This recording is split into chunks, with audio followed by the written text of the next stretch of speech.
Heroes of Lockdown! Karneck. Hello everybody, I hope the apocalypse is treating you well. We've got a special treat for you today. We have Karneck joining us from Star Wars Armada Explained. Karneck, why don't you Hello. introduce yourself? Hey, my name is Karneck, or you might know me as Derek. I live in the United States in Oregon. Pretty much who am I? I have somebody started playing Armada back in like 2015, 16. And like if everyone got sucked into the game, love Armada, and as I more got involved with the awesome community, the more I got interested in like rules aspects of that. And so about 2 years ago, I actually was contracted to judge for Gen Con by FFG in 2019. I've kind of become a de facto judge for trying to maintain this transition for rules interactions until AMG stands up their rules forms. That's unofficial. That's not official. I just do that myself. But I have been reaching out to AMG to try to see if what their plans are with the rules forum, and just the messages I've gotten back is that they are definitely doing their best to try to get that to us as quickly as we can, because they know the community has a lot of questions, especially with Wave 10. Like, it's a necessity when rules are written, like the rapid launch bays, or I think the flak cannon is the latest one that annoyed the ever-living shite out of me, where they said treat all your anti-squadron dice as black dice, and I'm like, is the dice reduced to black range, or do we just roll black dice at medium range? I was very confused. But all that is explained if you watch Star Wars Armada Explained, I believe. Yes, yeah, that's my YouTube channel that I started to explain upgrade cards, and I'm still working through Wave 9 cards, but at some point I do cover all the cards. It just takes time. I also have a community reference manual that typically most people just call it the CARM because it's Karneck's Armada's reference manual is the joke. But that has I try to collect every single rules interaction you could possibly come upon in the game. And again, I don't have Wave 10 in there yet, but I'm currently working on it. It'll take me like a month or so to get that all done. But like, it is some amount of work. Like, I use your videos every time I get confused. Um, the amount of help and just being able to, like, if somebody asks and then so you give them an answer and they go, why? You can just go, here's the video. It's all explained. There are Yes. diagrams, it's nice and friendly. And that's one great thing about Star Wars. One of the many great things about Star Wars Armada Explained is you try and break it down. It's the dummy's guide to Armada rules interaction. But FFG are like, sometimes some of the way they write things in the past, like the great rapid launch base debate of 2017 that dragged on for 6 to 8 months, and you weren't in place at that point, but now you are. So it kind of, like, any crazy stuff like this, you can kind of jump in the way of it, which is great. Yeah, Like, and it's not. I just want to point out too, it's not just me. Dreas Nida, who is a longtime standing community member, who I did real stuffs before I even came around, who actually helped guide me into all this. I talk with him. I talk with Ian Cross, who is a long-time Worlds judge as well, and other members of the community that are smart enough to understand when I'm saying, well, what about this, this, and this? And they can actually be like, no, that's wrong because you're an idiot. I'm like, oh, okay. yeah, because, like, a lot of people know how to play, but they don't know the mechanics. Like, if you look at thermal shields, for example, it says Mhm. when you gather dice. Okay, Rand. I actually am not sure on that, so I pulled out my Clone Wars manual. There is no mention of a gather dice step in the diagram at the back, so you have to know where in the steps, and that's when your explanations are really helpful, because it's like, is that before or after I confire? Is that before or after I Akbar? And you're like, no, it's this, and like, It's this timing, yes. I try to make sure I'm explaining explicit timing steps like that so people understand, X before Z and A before 5, and if it's banana, then it's orange. because it's like, it's a simple game and it's a complicated game at the same time. The Yes. basic mechanics are quite simple. how you break them down, and the more you add cards, the wackier it becomes. In a good way. It's like hard, easy to learn, hard to master kind of thing. But then when you get more and more crazy situations, like the Grievous exploding DBS 404 from his own Hmm. ability and stuff like this, and you're like, this doesn't seem like it should work, and like you're not sure the timings and things like that. So if you're a new player, go to Star Wars Armada Explained, look at the cards that are confusing you. If you're an experienced player, go there and look at the cards that are confusing you too. Because I'm playing 5, 6 years, and it's either you or Draz. Like I think it's every second week I'm popping up and going in one of the discards, going, "How does this work again?" And even sometimes it's not that complicated. Sometimes I've just forgotten. Um, Hmm. and I know when I was running, I was never running the Irish tournaments. That wasn't what I was doing. But occasionally, if there was a rules question, I'd get asked, and if I didn't know, then it was instantly onto the Discord to either of you two. And it the answers have always prevented and stopped arguments, even if people didn't like them. Knowing what the answer is helps so much. So that's what you Yes. do. So definitely everyone should check out Star Wars Armada Explained and check out the Carm.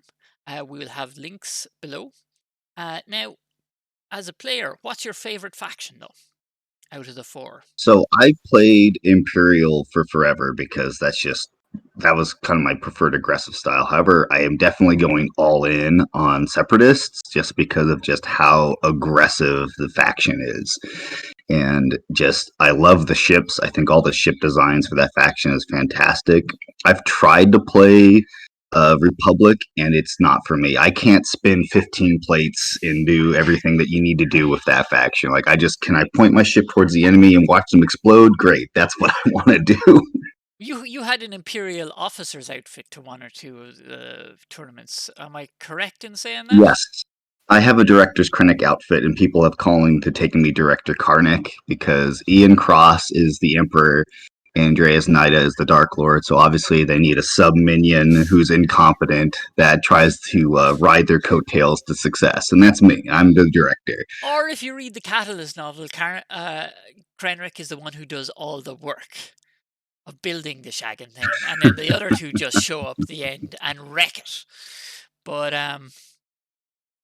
what you got? So with the new love of separatists, you have a list for us. I do, yeah. Irish asked me for a list of like, what are you currently working on? I'm like, well, this is kind of what I'm working on right now. So it is a obviously a separatist list, and what goes well with separatists? Why hard cells? So I have 3 hard cells and one of the new Providences. So I have 2 of those hard cells as battle refits with reserve hangar decks and linked turbo laser towers.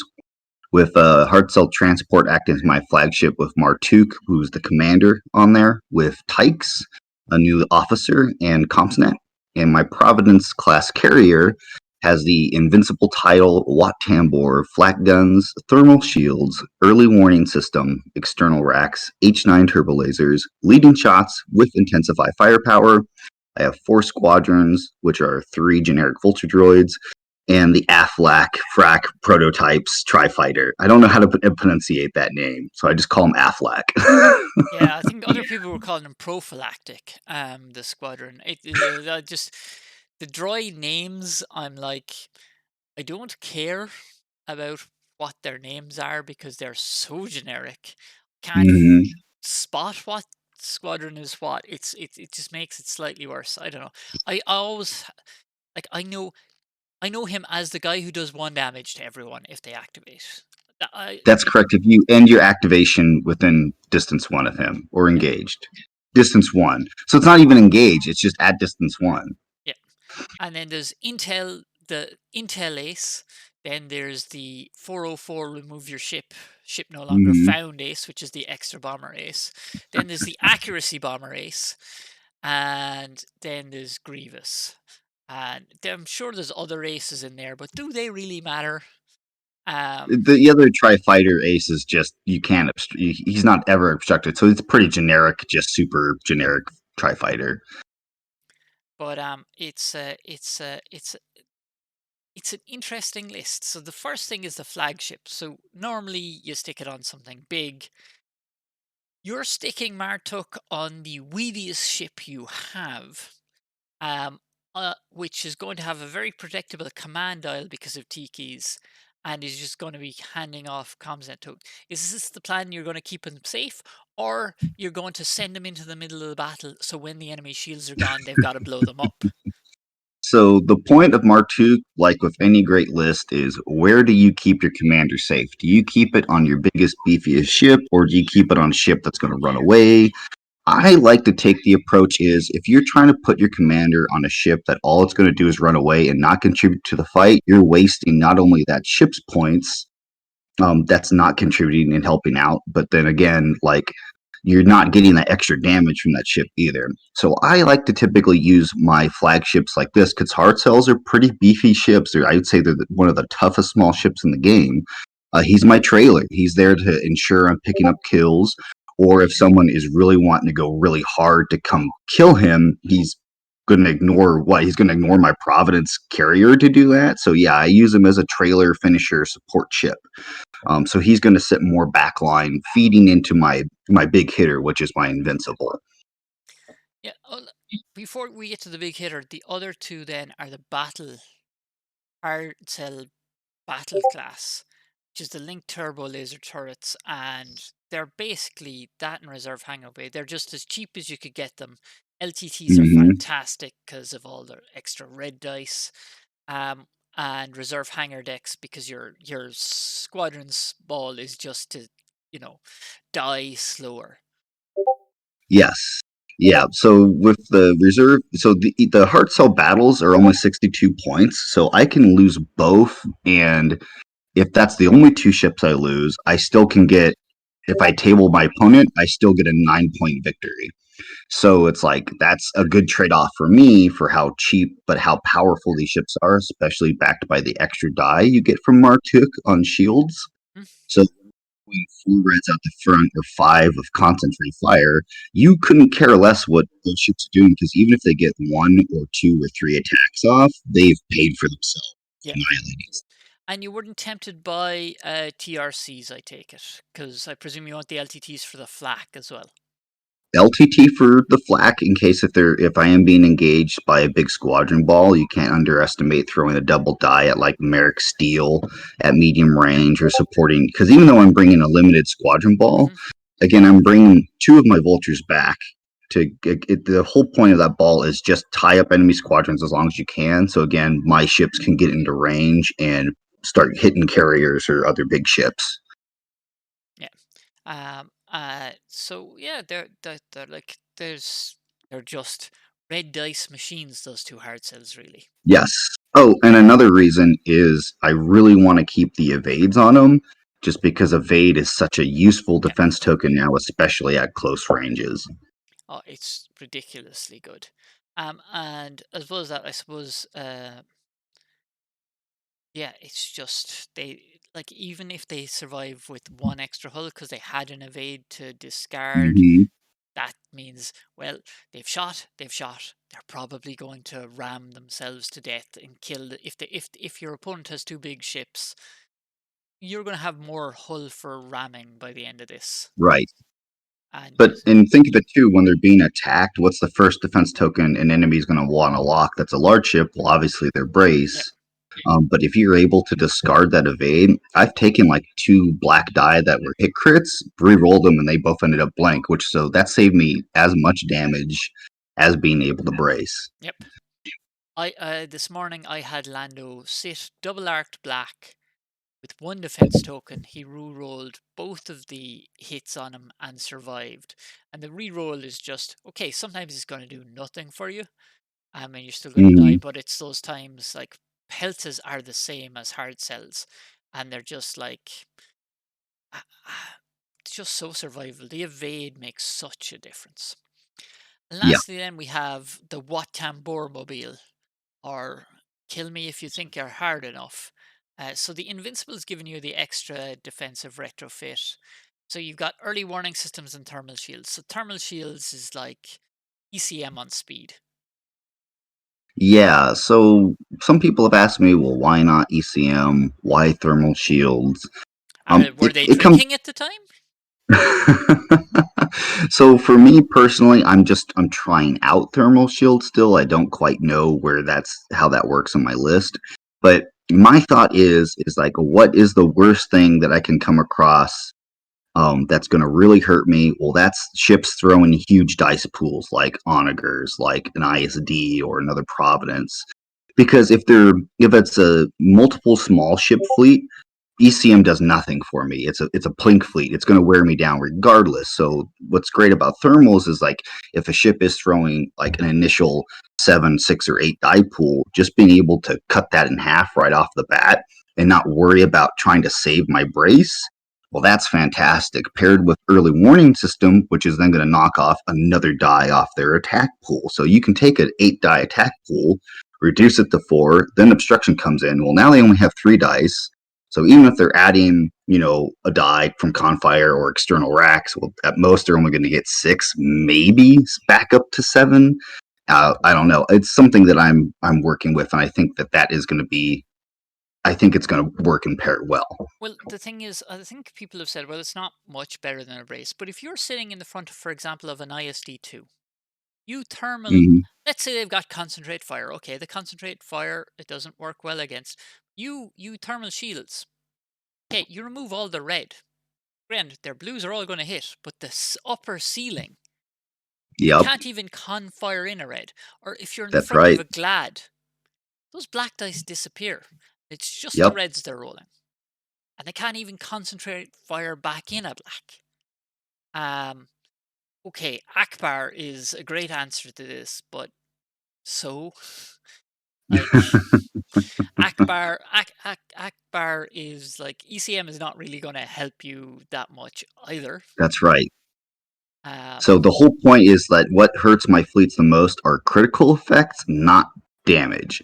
So by having the option of potentially giving them the option of having dice with their critical effect on it, I think that just really helps me out. yeah, and like what the thing is, if they can't reduce your engineering, and what gets a turn, it's Yeah. like, here, he's just eaten another giant mushroom. Your providence is big again, and now go So stump something up. for anyone who doesn't know what Wat Tambor does, is essentially you can drain 2 shields off another ship or your own ship if you want.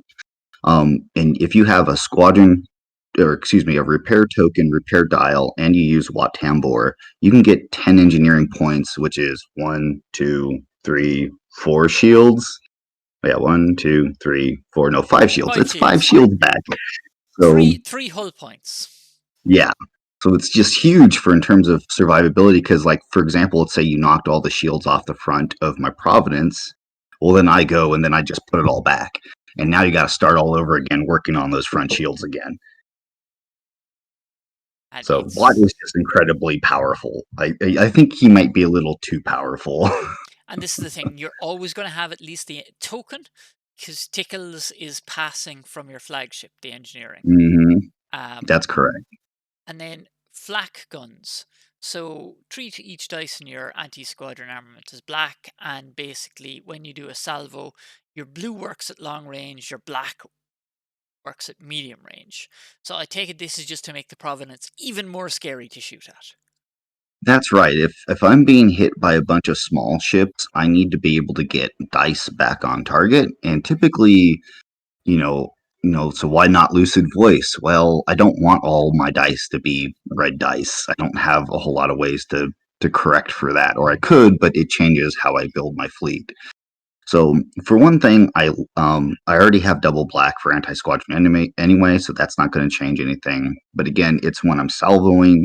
Um, the biggest thing of what makes the Providence such a hard hitter, especially when competing against ISD. So remember, ISDs have a very big front arc. Hmm. The Providence has the same arc hull zones as an MC80, which is more diagonal, meaning it's a lot easier for my Providence to double arc an ISD than it is for an ISD to double arc me. So I've had games where even if I'm not first player, if I'm second player and I'm in front of an ISD, sure, they shoot me once with a big wham attack, and then they ram me, but then they're stuck. So I get my salvo attack if they don't accuracy it. and then I get my front attack, and then I get my side attack. Well, that's 3 attacks to their 1. I not only have probably have made them discard multiple defense tokens, they're probably on fire, and I'm likely just fine. You probably haven't even taken hull damage because you've removed the dangerous dice out of that front arc. If it's a Kuat, it's getting no Yeah. black. If it's an I've IST2, killed it's a getting no Kuat red. in 1 activation with my Providence with no other attacks. Have. Uh? Yeah. So because it didn't have ECM, which is crazy, but this was just a practice Mhm. game against somebody. They didn't have ECM, so I managed to roll because that's another reason why I have H9s. Is I'm guaranteed to get an accuracy if I need to kill a flotilla to get out of my way or some other kind of small ship. But if it's a big ship, they're Its going. ECM If is I'm being its ECM is used on the first attack. That's correct. So I'm using my side arc attack first, typically, to try to make them burn ECM on that, and then I'm hitting them with my front, and that's when I'm adding in concentrate fire. That's when I'm adding in external racks and throwing a huge attack that way. And and I suppose then the next thing that we can talk about is the intensify firepower, because that's making sure that those reds hit, that at least do a small bit of damage. The salvo hits does a small bit of damage. Every time you hit, there's at least a shield going away or an evade token being flipped. One of the two. That's Um, correct. and it's just like you've got 4 ships. It's just such a great force multiplier. Yep, and I'm not even. Yeah, I'm totally even forgetting my commanders. So Mortuk is again adding all those die to those attacks except for salvo.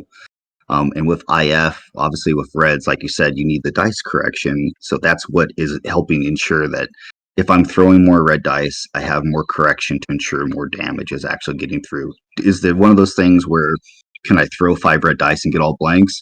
Sure, that can happen. That's red dice. But the average says that I should at least have 2 or 3 die rolling something useful. Yep. But intensify firepower is just, tis fantastic. Yep, And then because it's got one of everything, it's got external racks, leading shots, and H9s. So external racks is just more damage. Leading shots is just in case the reds go whoop whoop whoop. And my you reds can, or my blacks, yeah. yeah, and you can always re-roll it. If you get all hits on the reds, you can always just throw away Reroll. Mhm. errant action C, and then you've got the intensify firepower coming back in. And then the H9s, like you've discussed, murdering flotillas, so those massive dice pools hits. So that is a scary, scary ship, which you have to kill nearly in one go. Yeah, and that's going to be hard because again, it's a large ship with 9 hull with all the shields. So unless you're able to somehow just smack into its side arc, because again, if I get accuracy, I'm kind of screwed that way. But the whole purpose of the ship, it's front forward. It's kind of hard to get another large ship to come into my side unless you somehow vastly out deploy me. And even then, you've got the thermal shields, Yep, and it can't even be intel officered the brace away. So if you're that's only correct. taking, if they're not double arcing you, it's incredibly hard to get past the thermal shields without them repairing. And lastly, let's talk about your objectives. So you've got Doom Station. So I presume that's so the Providence can move, have a mobile repair building, and score points at Yeah, the same time. that's absolutely correct. If I'm second player, my province, as you said, yes, it's camped out on the moving doom station. You have to come to me. I'm going to get repairs if I have to ram, etc. I'm still not 100% certain if that's what I want my blue to be, but it's a strong blue Yep. objective for sure. And I mean, it helps because you're dependent so much on flak to get rid of fighters, denying them the station as well. Like worst case scenario, if they start to get use out of it, it disappears into a wormhole. Bump, and it's gone. Um, Yeah. Abandoned mining facility. I take it this is just abusing the living daylights out of Wat Tambor. Yeah, so I played a game and I didn't realize that Wat Tambor can pretty much just sit somewhere and be like, I collect 5 tokens, I collect 5 tokens, I collect 5 tokens. I'm like, what the He does have to hell? sit on the station to do this, Yeah, thankfully, which has to be in the middle. But yeah, that it's just insane. Because if he does it on the dust fields, they go away at least. But yeah, yeah. once you get to the station, he's just like Num num num num num num points. He just eats points. Yeah. Yep. So the whole point is just if you pick this, I'm gonna start farming a whole bunch of points. And the Purgles are nice because I often have used the Purgles to either get in the way of ships that want to come fast on me, they have to take damage, or even as just obstruction blockers. Like you want to shoot like some of my ships, well, I'm gonna obstruct that when I move my Purgle in the way, and it's gonna help give my hard cells more survivability. Yep, and every little bit helps. One more turn out of a hard sell is 5 more red dice, which is at least guaranteed one hit with the. And that's if you're extremely unlucky with the Intensified Firepower. Do not pick abandoned mining facility if you have not practiced it and don't have a plan, because it is the new hyperspace migration. I saw that against Gink, and he had Ozzel, and he just waited and like speed zero behind a dust field, mining away, and then Yep, as soon as I get on him, he's gone. Whereas in your case, as soon as you start moving and you're moving into the red range, because you can sit there and set up this kind of kill box, and you'll happily mine all the live long day, and then I either need to move into the kill box, get murdered, or accept that you're just gonna outpoint me. And then that's correct. lastly, surprise attack. Yeah, surprise attack, I'm still, again, not sold on. I'm still kind of experimenting. But one advantage that I need with my fleet is knowing where the enemy flagship is going to be. And once I know that, then, like you said, I set up a kill box with all of my red dice to try to kill this ship. Because what's great is I'll see if this player is wanting to one. If he's wanting to run away and have a runaway game, obviously he's going to deploy his flagship facing away from me or at an angle to just run away.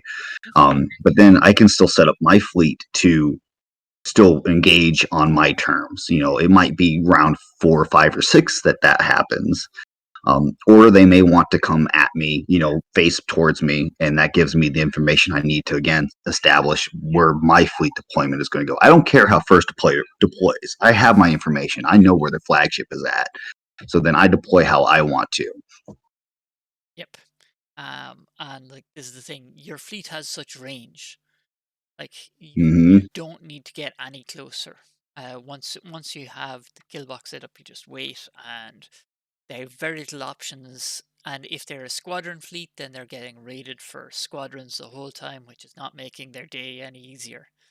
Um, Plus, they may have a flagship carrier in range of utter death and destruction, which Hmm. is also slowed down. So no, it is a very cool list, and we may definitely get in a game at some point when you know life makes it possible, and there isn't 60 million tournaments. Um, oh yeah, I didn't mention this before to you, but I was going to say, just on Krabok taking a break. I think we're Krabok, in case you don't know, is one of the most prolific Armada YouTubers, and he's slowing down. He's not even taking a break. He's like, "Oh, I'll do a terribly slow output of one video a week," and I think me and Karneck are going. 1 video a week is terribly slow, but I think both of us love to just wish him well, and hopefully he's doing a bit better. And listen, we can't wait to see what he comes out with next. But I think it's just a case Absolutely. of crab up, keep the old head up. You doing a great job, and you've been doing a great job. So if the little voice is telling you to do more, tell him to go jump in a lake. Yep. Um, There's no pressure for you to provide, a passionate hobby content to us. Like, be passionate when you're passionate, not before. Because if you try to fake being passionate, absolutely you're gonna feel that in your content creation. Which is why I only put out a video like maybe 2 in a week, and that's like my maximum. and I don't even have a regular schedule. Like this is like when stuff Same. comes Yeah. together, and if it doesn't, sure, look, because I have to beat down on the voices telling me you must do this. I'm like, no, no, this is not my day job. This is just a bit of fun. But yeah, no. Hoping Krabok is doing quite well. Anyway, is there anything, any that's going to be an interesting lead? Is there any other interaction that you're just chortling about to yourself at the moment from the new stuff, or is there anything? that you wanted to bring up that you've been dying to tell people of, but you haven't had chance to make a video on? There's a lot in Wave 10, and there's pretty much Barris Ofri is just, oh my god, rules interaction hell. I have like at least a page and a half of just questions that I need to research just for her card. There's pretty much for the biggest thing with thermal brace. This is definitely the one I get the most. Is what's the exact timing of thermal brace? I know we covered that earlier, but pretty much when you declare your attack and then you go to gather your dice pool. So gathering your dice pool, so the timing of thermal brace is after you gather, which is a timing step. So you've gathered my dice, so it's after I've picked up my dice. And then it's before you move on to any other effects like Sato, which is before rolling. So it's after I've picked up my dice, but it's before I then actually roll my dice. So there is a short window there.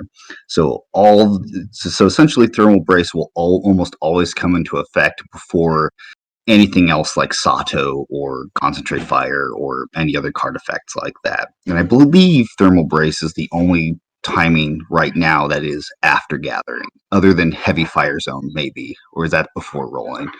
Who knows? Anyway, um, Heavy fire zone should not have been. It was the amount of arguments that one caused. but other than Thermal Brace, that's the one I get the most questions on, other than Barris Ofri and a couple of the cards I just do too complicated to really go into. But for Luminara, there we go. Here's one for Luminara. Everyone keeps asking me, is Luminara just completely anti-Salone? Yeah, yes, 100%. Luminara completely counters Salone. As long as your defense tokens are all green, Salone will never discard your defense tokens. Even because Luminara, if you spend less than 2 defense tokens for a ship or squadron, you can refresh a token that you did not spend. So again, it's Salone that spends these tokens. It's not you. So if Salone spends a green token to a red to exhausted, you then just immediately go over and just flip it back because you didn't spend that token. Salone did. So Salone just can eat a bag of whatever preference of item that you can think of. So the Avenger has to shoot first, and then the Sloan fighters go in and discard the tokens. That's how it's got to work. Yeah, you gotta exhaust those tokens to start with, so then you can actually discard them completely with Salone's ability, but not before. So it really helps neuter that Salone alpha with Luminara. Now, is Luminara good? I don't know, but in that case, Luminara makes Salone very sad, and that's okay. Salone players can be sad in that They case. they they they've had a good run. The fun one that I've seen people do is just chuck the contain out in the bin, stick a local fire control on the Venator. You've got 2 salvos, and you always have a salvo going, and that's hilarious. I'm not Yes. sure it's good, but it's hilarious. The problem I have with it in Galactic Republic is the Venator that can take the thermal shielding has a front arc of confetti. It doesn't do much. And they don't have that. They don't have a marked hook. They don't have a 1726 to actually make those dice pools hurt. Um, they seem a lot dependent on the squadrons. Um, Yes, and that's kind of the thematic thing that when we were doing in testing was like, what seems thematic? What did we see? We and again we saw squadrons a lot on both sides, but it definitely seemed like the CIS fleets were more like their ships were more like want to get up in your face and punch, while all the Republic ships like want to sit back, fire from a distance, and always send in just tons of squadrons. So that's why Venators got some people like, but there's more droids than why didn't the droid ships get more squadron value? It's like, well, because there has to be some form of faction identity and balance, and the whole point with Republic is combined arms, more so than Separatist, more so than Imperial, is that combined arms aspect. If you're bringing Republic ships, you are absolutely needing to bring squadrons. yep. I might have a list that might counter that. For the team tournament I got in Green Knights one, okay, admittedly it has a little bit of alternatives. I'm currently working with one Venator, 5 Peltas, 3 of whom have slicer tools. But he did reduce down the cost for that tournament of Slicer Tools to 6 points. So I saw an opening. I saw an opening. Peltas That's are fair. ridiculously survivable, though. I Peltas actually are like neat. Obi-Wan with them, and I hate Obi-Wan. I think he's a terrible commander. I don't know. Luminara and Plo seem like good Galactic Republic commanders, and then everybody else is like a bit niche. Tarkin is terrible. No, Tarkin works the same way he does for the Imperial fleet. Overly costed and not really that spectacular. Uh, but then again, that's just me rambling. The Um, the Republic commanders are definitely more spinning plates than just direct application of increased damage. I do agree. but anyway, it has been fantastic to talk to you. Is there anything else you'd like to bring up before we call it for the day? Yeah, the final thing I do want to pitch is I know for some of your audience members, if you live outside the United States, this isn't going to help you out at all. But if you do live in the United States, I've been working with Frontline Gaming, which is a company that's trying to bring more convention type tournaments to more local areas without having the huge expense of a convention attached. So there's going to be Lone Star Open in the end of January. If you go to frontlinegaming.com, you'll see all the information there you need to be able to register. There's going to be a San Diego Open in October. There's the Las Vegas Open in January. They're trying to really ramp up. They're also wanting to just create more events in general, like 8, 10 events a year associated Lone with their Star Open brand. is the end of June or July, is it not January? Or, excuse me, Lone Star Open is the end of July. My J's are getting all messed up. End of July for Lone Star Open, and San Diego opens in the end of October, and the Las Vegas Open is the end of January. There we go. So, I got it right. well, look, you've got so much going on, and time doesn't matter in this kind of post whatever we're in at the moment. Um, but cool. You should definitely check them out, and maybe most of the world will be vaccinated by January, and we might be able to make Las Vegas. Who knows? Stranger things have occurred. But definitely, if you need anything explained or need anything like that, go to Star Wars Armada Explained. You're going to see more and more Wave 9 and then Wave 10 content coming. Um, and basically, yeah, check the CARM. Read the CARM about if there's a card driving your mad. There's going to be links to both below. And generally, if you wait till the end of a video where I've featured a card, I generally try and find the most obnoxious card in that list. And the recommended video will normally be a Star Wars Armada Explained video going over that card.